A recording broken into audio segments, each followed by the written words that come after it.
రేవంత్ ప్రభుత్వంతో తాడో పేడో తేల్చుకుంటామని సమగ్ర శిక్ష అభియాన్ ఉద్యోగులు స్పష్టం చేశారు.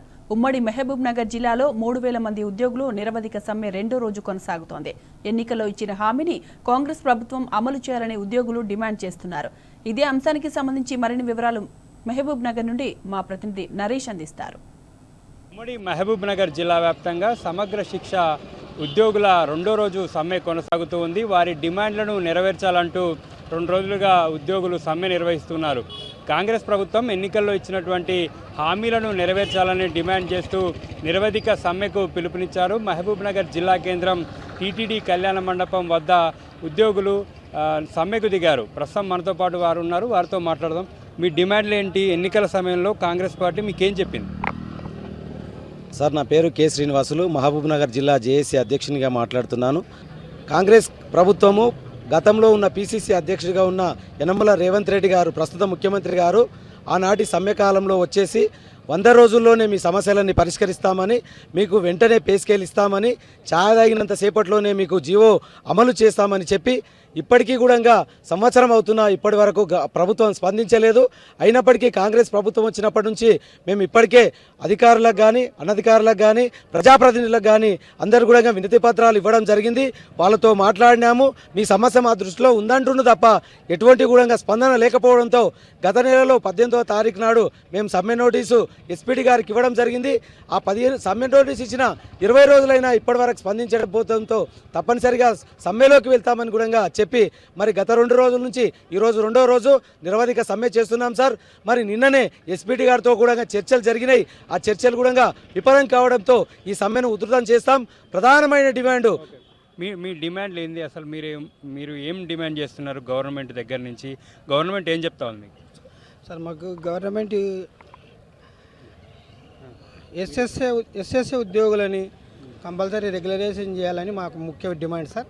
అదేవిధంగా మేము గత 20 సంవత్సరాల వెళ్ళి ఈ సమగ్ర శిక్ష అభియాన్ కాంట్రాక్ట్ ఉద్యోగులుగా వర్క్ చేస్తున్నాము కనుక చాలాని వేతనాలు ఉన్నాయి. అదే ఇప్పుడు అన్నీ ప్రభుత్వం పర్మనెంట్ చేస్తా అని చెప్పి ఇంతవరకు చేయలేదు.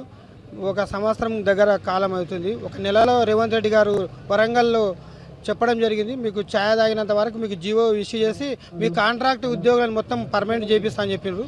ఇంతవరకు స్పందించలేదు. కనుక మేము ఈ యొక్క ధర్నాను కంటిన్యూ చేయాలనుకుంటున్నాం సార్. మాకు ఏదో ఒక జీవో వచ్చేంత వరకు మేము కంపల్సరీ ఇదే కొనసాగిస్తాం సార్, ఈ ధర్నాని. ఇంతే సార్ మరి ముఖ్య. ప్రభుత్వంతో చర్చలు జరుగుతున్నప్పుడు ప్రభుత్వం ఏం చెప్తుంది? ప్రభుత్వంతో చర్చలు జరుగుతున్నప్పటికీ ఫైనాన్షియల్ మ్యాటర్స్ కాకుండా మిగిలిన వాటన్నిటికీ హామీ ఇస్తున్నారు. కానీ ప్రస్తుతం ఉన్న సమాజంలో బ్రతకాలంటే దానికి సరిపోయిన డబ్బులు మాకు అందించడం లేదు. మా జీతం ఎట్లా ఉందంటే డైలీ వేజ్ లేబర్ జీతం కంటే కూడా తక్కువగా ఉంది. బయట ఒక కూలికి పోతే కూడా అంతకన్నా ఎక్కువ జీతమే వస్తుంది. మా విలువైన సమయాన్ని సమగ్ర శిక్షలో ఇప్పటి వరకు స్టార్ట్ అయినప్పటి నుంచి ఇప్పటి వరకు కేటాయించాము. విద్యార్థి యొక్క సమగ్ర అభివృద్ధికి మేమందరం ఇక్కడ ఉన్న వారందరూ కృషి చేస్తున్నారు. కానీ మా గురించి ఇప్పటి వరకు పట్టించుకోలేదు. ఇప్పుడు ప్రస్తుతం ఉన్న రేవంత్ రెడ్డి సార్ గారు మాకు ప్రభుత్వము రాకముందుకే మాకు పర్మనెంట్ చేస్తాము, ఖచ్చితంగా నేను వస్తే మీకు పర్మనెంట్ చేస్తానని హామీ ఇచ్చారు. మేము పార్టీని చూడకుండా రేవంత్ అన్నను చూసి ఓటేసాము. మేము మా ఇంట్లో వాళ్ళందరం మాకు న్యాయం చేస్తారని చెప్పి న్యాయం చేసి మాకు పర్మనెంట్ చేస్తారని ఆశిస్తున్నాం సార్. మేడం, ఇప్పుడు విద్యాశాఖ మంత్రిగా సీఎంఏ ఉన్నాడు. మీ ఇష్యూ ఆయన దృష్టికి పోయిందా? మీ యూనియన్ కావచ్చు, వాళ్ళు ప్రభుత్వంతో చర్చలు జరుగుతున్నప్పుడు ఏ అంశాలు మీరు వాళ్ళ దృష్టికి తీసుకెళ్తున్నారు? సార్, ఈ విషయం ఖచ్చితంగా సీఎం గారి దృష్టికి వెళ్ళే ఉంటుంది. ఎందుకంటే గత 2023లో కూడా మేము బిఫోర్ ఎలక్షన్స్కి మేము సమ్మె చేసినప్పుడు వరంగల్ సభా వేదికగా హన్మకొండలో జరిగినటువంటి మా సమ్మె దీక్షా శిబిరానికి విచ్చేసి మీ సమస్య టీ తాగినంత టైంలో నేను మీకు అందరికీ మీకు జీవోస్ ఇచ్చి పంపిస్తాను, నేను సగర్వంగా మిమ్మల్ని సెక్రటరీకి పిలిపిస్తాను అని చెప్పి మాకు హామీ ఇచ్చి ఉన్నారు.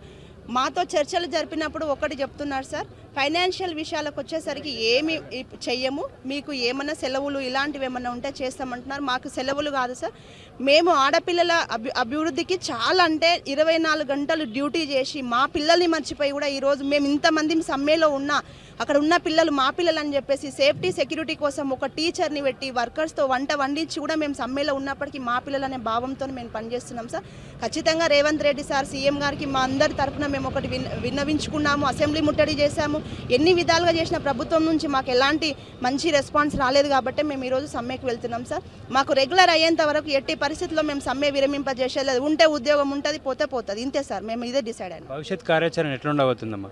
భవిష్యత్ కార్యాచరణ అంటే మా కోరికలను వాళ్ళు నెరవేరిస్తే మేము గవర్నమెంట్కి అనుకూలంగా పనిచేస్తాము.